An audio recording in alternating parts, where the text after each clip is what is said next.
Olá, meus prezados, sejam bem-vindos, pois está começando mais um Universidade e Comunidade, um programa produzido numa parceria entre a Universidade Federal de São Carlos, Campus Araras, e a Câmara Municipal de Araras, no estado de São Paulo. Vamos ao ar regularmente pela TV Câmara, mas você pode nos acompanhar também no YouTube, acesse youtube.com.br, digite Universidade e Comunidade, você encontrará lá todo o nosso trabalho. Este é o nosso programa de número 53.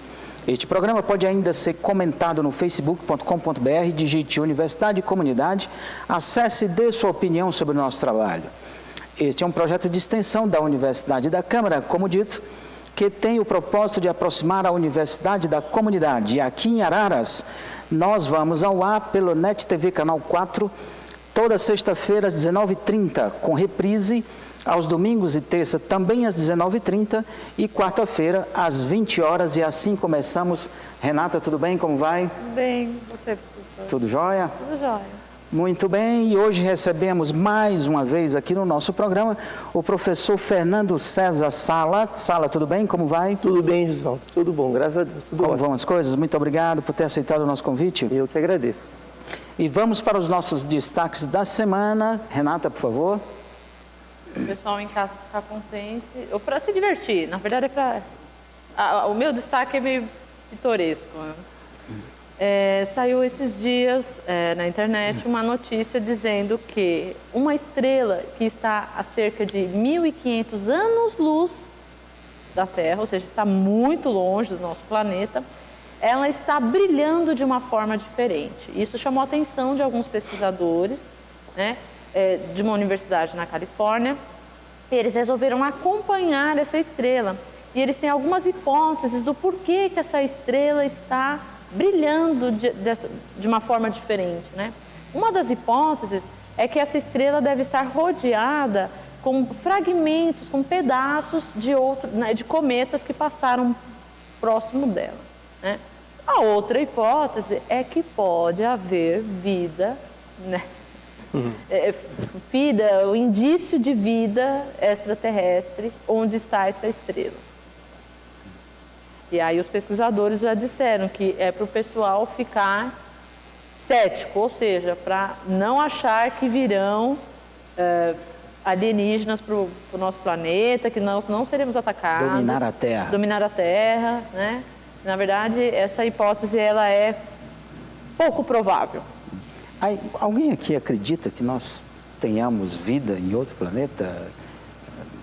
Olha, eu acho que pode existir, mas não da forma como a gente vê em filmes, em desenhos, né? Sujeito descendo numa nave? Não, eu acredito que algum conjunto de moléculas complexas, mas acho que nada assim, um ser complexo. O grau de evolução que nós temos. Não, coisas, seres próximos, similares a bactérias, talvez. Né? Recentemente a NASA descobriu possivelmente água em Marte. Exatamente, né? O que eu ia falar. E aí há indícios de que lá haja vida pela essa presença de água, né? E talvez essa questão vida em outros planetas, na minha opinião, é isso. Talvez micro-organismos, bactérias, alguma coisa que é o início de tudo depois. Né? Eu me lembro. A gente não sabe nem o que é vida para nós, né? Porque tem tramitado leis que facilitam o aborto, impedem aborto. E aí as pessoas discutem a partir de quando que é vida, imagina. Sim. Se a gente não sabe no nosso corpo, né, para o ser humano, a partir de quando que é a vida, né? Então é bem controverso. Muito. Tudo bem? Vamos aos meus destaques da semana. Esta semana, precisamente quarta-feira, o Banco Central do Brasil manteve a taxa de juros do país na ordem de 14,25%. Esse número foi mantido e ele é considerado muito, muito alto. No dia 30/8/2006, essa taxa de juros também estava com esse valor e naquela oportunidade existia uma previsão de PIB no Brasil num avanço de 3,5%. A expectativa que nós temos para esse ano é de menos 3%. Nossa. A indústria brasileira, naquele momento, crescia 3,97% e a expectativa para esse ano é de uma queda de 7%. O dólar, naquela oportunidade, estava 2,20. Hoje, rodeia a casa dos R$4. E a inflação, naquele momento, estava em 3,68. E hoje ela está muito próximo, ou dependendo da cidade, como é o caso de São Paulo, já nos 2 dígitos, na ordem de 10%. O que faz a diferença entre aquele momento e este, por se manter uma taxa de juros tão alta? O que pode estar representando nesse momento é que a taxa de juros muito elevada não está mais surtindo o efeito clássico de fazer com que haja uma queda da inflação. Isso é muito preocupante porque é o remédio que se tem e que, muito provavelmente, para os meses subsequentes, ainda manteremos uma inflação alta, porque acho que nós já comentamos aqui, esse aumento do dólar ainda não chegou na gôndola dos supermercados da população brasileira. E existe uma perspectiva, infelizmente, de aumentos outros na conta de luz, por exemplo, uma perspectiva de 15% para o próximo ano de 2016. O fato é que, se nós continuarmos dentro desse ritmo, né, nós atrasaremos cada vez mais a recuperação do país, que estava previsto para meados, por alguns especialistas, de 2016, mas com um déficit nas contas públicas que nós teremos esse ano, na ordem de 50 bilhões de reais, era para ter um superávit, que depois foi reduzido para um pequeno déficit, que deverá ser anunciado por esses dias, um déficit da ordem de 50 bilhões de reais. Um déficit, para você que está em casa, é como se você tivesse uma dívida e começasse a rolar essa dívida para os anos subsequentes, para os meses subsequentes. E é o que vai acontecer, né? Então a gente acha que a crise, e nós já conversamos sobre isso aqui no programa outros dias, sim, né? Sim. Que a crise vai ficar só neste ano e vai se arrastando, protelando e complicando cada dia que passa o nosso processo de recuperação, empregos que vão sendo perdidos a cada dia que passa. Infelizmente, lá dentro da universidade nós já estamos sentindo isso no nosso dia a dia, as dificuldades com relação a fazer com que as coisas tenham uma normalidade, né, nas nossas atividades. Não precisa desenhar para ninguém que as nossas dificuldades enquanto país têm sido muito grandes e que existe, toda vez que se tem uma taxa de juros muito alta, e isso é bom que as pessoas entendam, uma taxa de juros muito alta, uma transferência de renda dos pobres para os mais ricos. Por quê? Quem tem dinheiro para emprestar ao governo a juros muito altos é quem tem muito dinheiro. É quem compra títulos da dívida pública, financia o Estado brasileiro.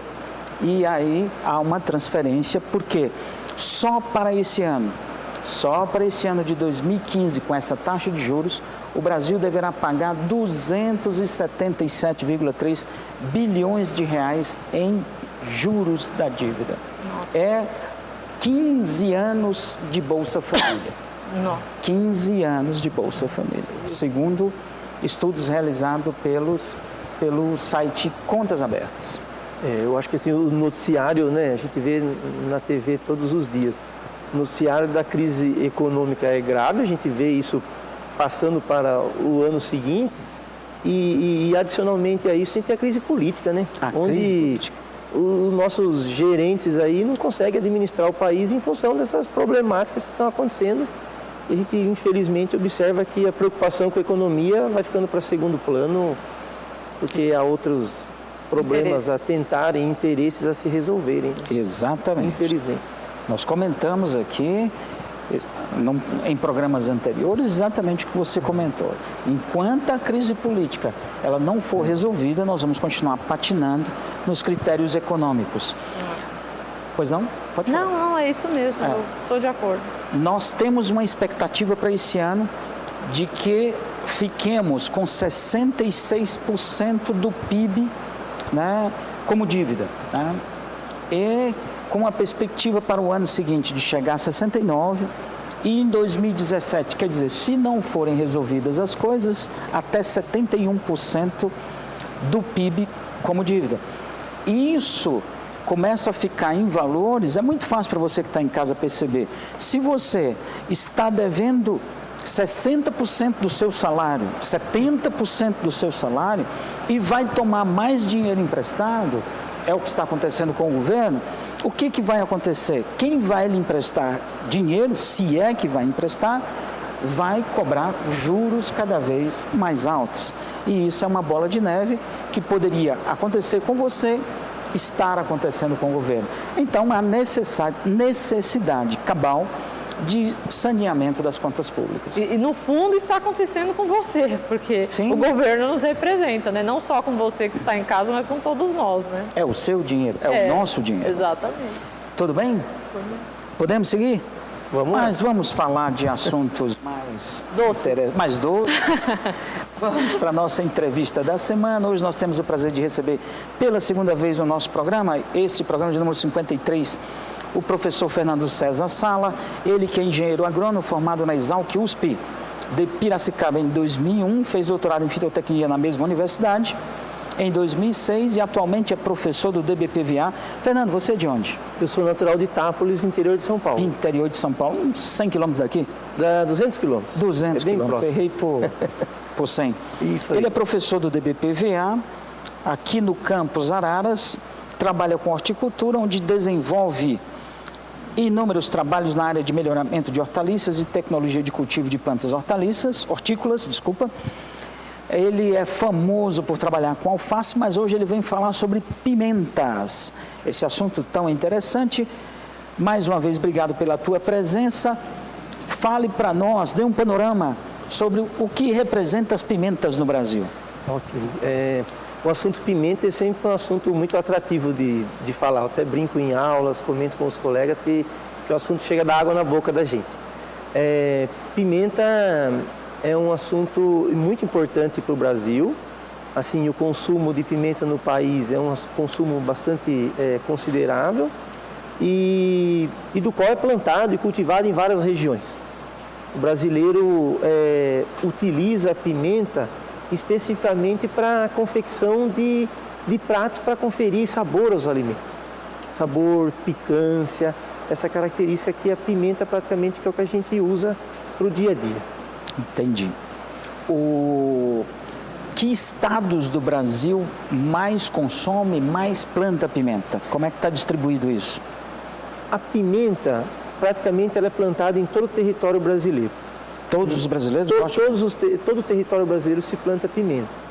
Entretanto, o consumo maior de pimenta se dá mais na região norte e nordeste do país. E também na região sudeste. Mas o maior consumo é a região nordeste e norte.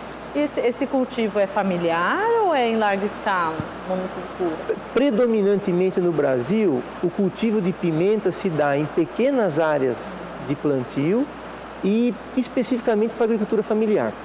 Ou seja, quem vive do agronegócio de pimenta são pequenos produtores que plantam aí seu meio hectare, no máximo 1 hectare, e ele consegue manter uma família dentro desse negócio, porque além dele produzir o fruto pimenta, muitos desses produtores também processam a pimenta, seja esse processamento em molhos, conserva, do qual ele agrega valor a esse mercado dele, né?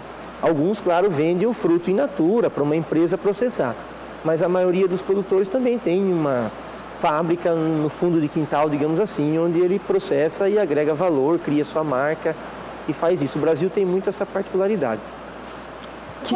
Perdão, professor. E quando a gente fala de pimenta, é sempre a gente lembra de um fruto bem forte, né? Nem todas as pimentas são assim. Isso. Na realidade, é importante também destacar que a gente tem alguns tipos de pimenta. Há a chamada pimenta do reino, que é o gênero Piper, que é muito comum também na nossa culinária, mas há a pimenta do gênero Capsicum, que é a pimenta nativa da América do Sul e que é da mesma família da berinjela, do tomate, do pimentão. E basicamente existem dois tipos de pimenta. Uma pimenta que é ardida ou pungente e as pimentas doces. O brasileiro que valoriza mais a pimenta sempre associa e lembra da pimenta ardida. Então a gente tem até graus de pungência ou graus de ardor. Existem pimentas que são com um grau de ardor muito baixo podemos chamar assim, um grau de ardor ou pungência mediana e um grau de ardor muito pungente, extremamente pungente. E há consumidores para esses tipos de público, desde pequena pungência, pouca, ausente, até extremamente alta, né? Entendi.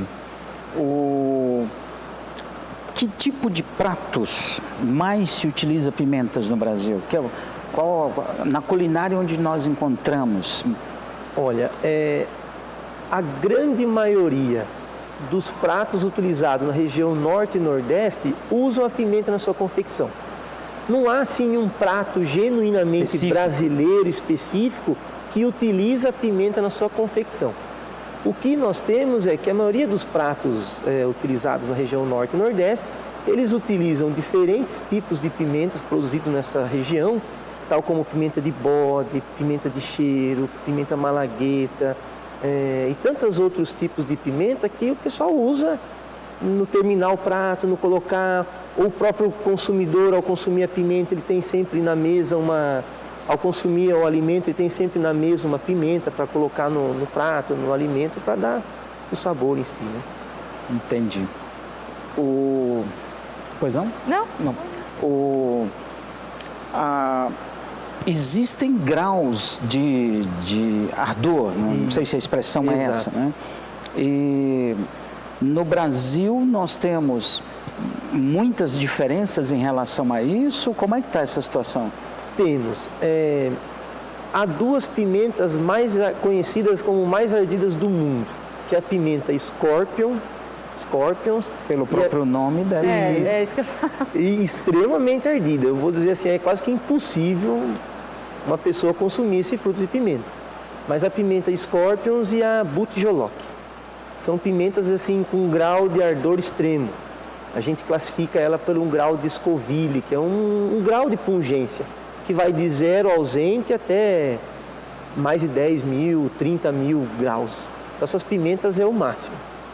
No Brasil, popularmente, a gente tem pimenta sem pungência, exemplos, as pimentas doces, como o biquinho e outras, mas o brasileiro gosta de pimentas, digamos, de pungências médias, tal como eu citei, pimenta jalapeño, pimenta rabaneiro, pimenta dedo de moça, que é muito comum no mercado, aquelas pimentas vermelhas, compridas, a pimenta malagueta e outras que têm um grau de pungência mediano abaixo, que é aquela característica importante de dar o sabor ao alimento. Pimenta é uma coisa que eu falo, dá água na boca, porque o pessoal usa para confeccionar pratos para dar aquele leve pungência, aquele sabor característico que aguça a pessoa a consumir, comer mais, por exemplo. É verdade que abre o apetite? Abre o apetite. Pimenta tem muitos benefícios. Benefícios como melhorar o apetite, ou seja, abrir o apetite, dar mais essa característica de melhorar o apetite. Ela é usada para efeitos medicinais. A pimenta, existem produtos no mercado para característica de... O pessoal usa antigamente aqueles adesivos para diminuir a dor, é uma característica que também tem. A pimenta pode ser um excelente conservante natural. Os índios aqui no Brasil, que a pimenta é nativa da América do Sul, né? Quando o Brasil foi descoberto, os portugueses que aqui chegaram achavam que tinha chegado nas Índias porque viram as pimentas e não era a pimenta piper que eles estavam buscando, era outro tipo de pimenta. E os índios já usavam naquela época a pimenta para conservar alimentos. E o homem em outras regiões, partes do mundo, usavam o sal para conservar, né? E os índios, nós brasileiros aqui, as pessoas que aqui habitavam antes, usavam para conservar a base de pimenta. Então a diversidade e a possibilidade de uso dela é muito variada. A acidez estomacal, num passado recente, era associado quando se comia pimenta. Isso caiu, tantas coisas caíram recentemente. Olha, Judaldo, bem colocado. Até o que a gente acompanha, assim, que a pimenta tem muitos benefícios para a saúde. E essa questão de associado ao mau uso ou excessivo da pimenta pode induzir a um mal-estar, algum enjoo no sentido de mal-estar da pessoa em si, né? Mas aí é mais questão de orientação médica que pode dar um melhor parecer disso. Mas o importante é sempre assim, não exagerar na pimenta. Claro. Pimenta tem muitos benefícios, mas desde que não consumidas pungentes de forma exagerada, né? É como a maioria dos alimentos, né? Poucos alimentos você pode consumir sem limite algum, né? Que não vai causar nenhuma alteração no nosso organismo, né? Mesmo que seja engordar ou qualquer outro efeito. Eu costumo brincar que até água, se você resolver beber excessivamente, pode ser. Eu já ouvi dizer que você não pode, que nós temos que beber 2 litros de água por dia, mas que não pode ser de uma vez. Pausado, né? Tem que ser pausado. Exato, ao longo do dia, né? Você falou da pimenta Scorpion, né? Isso, pimenta Scorpion e pimenta Butijoló, que são as 2 mais ardidas do planeta. Onde se come essa pimenta, se é que alguém come? Olha, no Brasil isso é mais uma questão assim de pessoas curiosas que querem brincar Desafios, com isso, né? o desafio. Exato. Mas pelo mundo afora? Mas no mundo afora, assim, os países, México, Tailândia, China, há países no mundo que consomem muita pimenta. E o importante destacar aqui, por exemplo, na China, a base alimentar do povo chinês usava para a confecção dos seus pratos o gengibre para dar o ardor, que é uma planta nativa daquela região. Quando a América foi descoberta, os portugueses e espanhóis levaram esses frutos de pimenta para a Europa, e quando isso chegou na China, ao longo do passar desses vários anos aí, os chineses hoje substituíram na sua culinária de milênios a substituição da pungência que antigamente usava o gengibre, hoje eles usam a pimenta. Então, é importante destacar que um país que tinha uma cultura milenar de consumo usando gengibre, hoje passou a usar a pimenta e é um produto nativo da América. E além da China, Índia e outros países, consomem aí as pessoas média de 10 até 20 gramas diária por pessoa de pimenta. Tudo isso? Consomem bastante. Então. E os pratos no México, por exemplo, são valorizados pela característica da pimenta que confere sabor e etc. Você falou da comida indiana, é um tipo de, culturalmente falando, um tipo de comida que é considerada apimentada, né? Comida indiana. Mas eles consomem bastante. E até na comida indiana usa muito curry, um molho, né? O molho, o tempero à base de curry. Muito coentro e outros temperos. São temperos fortes, né? Temperos fortes. E a pimenta também confecciona, porque você tem a pimenta tanto na forma in natura, em molho, mas também você pode consumir a pimenta desidratada, que é chamada páprica, o pó da pimenta, né? A gente deixa a pimenta secar e faz pó e usa esse pó para temperos, alimentos e tudo mais, né? O México seria o país que mais consome pimenta no mundo ou é mística esse negócio? Não, consome muito. A Tailândia e México são os 2 países no mundo que mais consomem pimenta. Entendi. Pra você ter uma ideia, o Brasil, dados oficiais, são aproximadamente 2.000 hectares de pimenta. 2.000? 2.000. Eu acredito eu acredito que há até mais. Entretanto, pela quantidade de semente que é comercializada, a gente tem acesso a esses dados. Mas a Tailândia, por exemplo, produz cerca de 1 milhão de hectares. Não. É um valor muito grande comparado com nós. Então, assim, a proporção que você tem, claro, há muito mais pessoas nesses países da Ásia, mas eles consomem muito pimenta quando comparado com nós brasileiros. Mas eles plantam para exportação também, né? A maioria consumo próprio. Faz parte da culinária, eles consomem diariamente isso. O nosso pessoal aqui da Câmara, Rafael Rocha e Camila Dias, foi até a UFSCar conhecer o trabalho do professor Fernando Salas sobre pimenta. Mostra aí para nós. Olá, hoje estou aqui na horta experimental no campus da UFSCar Araras com o professor Fernando Salas. Tudo bom, professor? Tudo bem. Professor, o que é o projeto de pimenta doce da UFSCar dentro do segmento da pimenta biquinho? O projeto, Camila, visa a UFSCar desenvolver uma nova variedade de pimenta dentro desse segmento de pimentas doces. O Brasil é um país que tem um consumo muito alto de pimenta e nós podemos dividir as pimentas em pimentas ardidas e as pimentas doces. Normalmente a pimenta doce mais popular conhecida pelo brasileiro é a pimenta biquinho, que é uma pimenta popularmente conhecida como pimenta que não arde.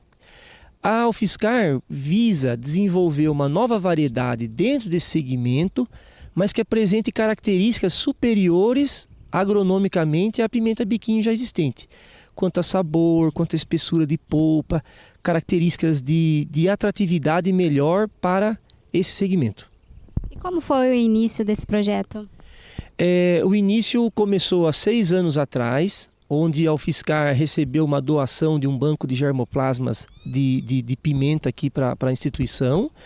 E nós realizamos os cruzamentos naturais entre as plantas da pimenta biquinho e as demais variedades que a gente tinha, com a finalidade de explorar comercialmente e agronomicamente essas características. Ou seja, nós pegamos as flores dessas plantas, cruzamos entre si e aplicamos um método de melhoramento convencional clássico de seleção de plantas para identificar plantas com características agronômicas superiores às características que a gente visa identificar.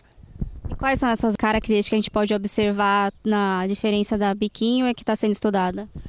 As diferenças são marcantes, principalmente com relação à maior produtividade, ou seja, essas variedades que nós estamos desenvolvendo, elas são mais produtivas quando comparadas com a pimenta biquinho. Elas têm os frutos maiores, normalmente 3 a 4 vezes maior o tamanho do fruto que o tamanho da pimenta biquinho. Além disso, ela tem a espessura de polpa mais grossa, que é uma característica importante para dar maior produtividade, maior peso, maior até sabor, questão de consumo, né? E a questão do sabor, ou seja, como é uma planta, um fruto não pungente, e a polpa grossa dá uma melhor crocância, uma melhor característica e adaptabilidade e aceitação, quem sabe, do mercado. Qual que é o objetivo desse estudo dessa nova variedade de pimenta? O objetivo é que a UFSCar disponibilize para o mercado brasileiro do agronegócio de pimentas novas variedades superiores dentro desse segmento de pimenta doce existente no Brasil.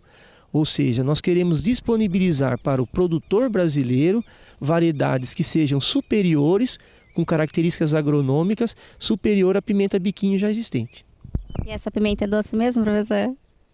Ela é doce. Até eu estou com uma aqui para você experimentar. Deixa eu ver. Se quiser observar, pode observar que ela é doce sim.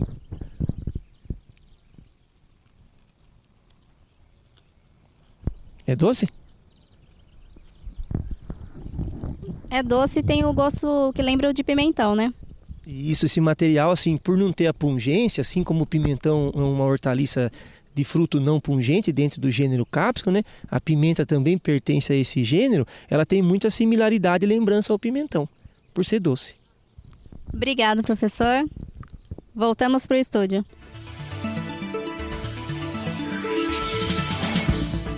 Muito bem. Fernando, a Camila, inclusive, experimentou um pouco daquilo que você tinha lá, né? Como nós vimos na reportagem. E rapidamente você comentou a respeito do banco de sementes que a universidade possui. Fala um pouco mais sobre esse banco para nós. A UFSCar, há 6 anos, ganhou uma doação de um banco de germoplasma de pimentas, que são várias variedades coletadas no mundo todo por um ex-professor da Exalc, o professor Ciro Polino da Costa, que hoje é professor voluntário aqui no Centro de Ciências Agrárias. E ele nos doou esse acervo em que a UFSCar é detentora desse acervo, que possui uma variabilidade imensa de espécies e tipos. E isso o pessoal de casa pode acessar no nosso blog. Nós vamos deixar aí o endereço para vocês do blog, para você estar tendo acesso a esse banco de germoplasma, onde poderão ver as fotografias desse material e também até a instituição conhecer esse banco lá conosco. Professor, nessa tomada também, você comentou um pouquinho sobre como é que você, a equipe, né, na UFSCar, do qual o senhor é responsável, criou essa nova variedade que a gente chamou de bicão, né? Isso. E você comentou que ela era feita de forma artesanal. Como que é Exato. isso? Comenta para nós. Assim, lá nós temos vários projetos com pimenta. E uma ideia que nós vimos na reportagem é desenvolver uma pimenta doce dentro desse mercado de pimenta biquinho. O que se faz, e o pessoal de casa pode confundir, esse processo de melhoramento se faz através de cruzamento natural entre as flores das diferentes variedades. Então não é transgênico? Não é transgênico. Até a transgenia para hortaliça no Brasil é proibido. E uma que nós não trabalhamos com transgenia, mas esse processo de melhoramento é clássico, convencional, através dos cruzamentos naturais aí, né? Quantas espécies estão representadas nesse banco?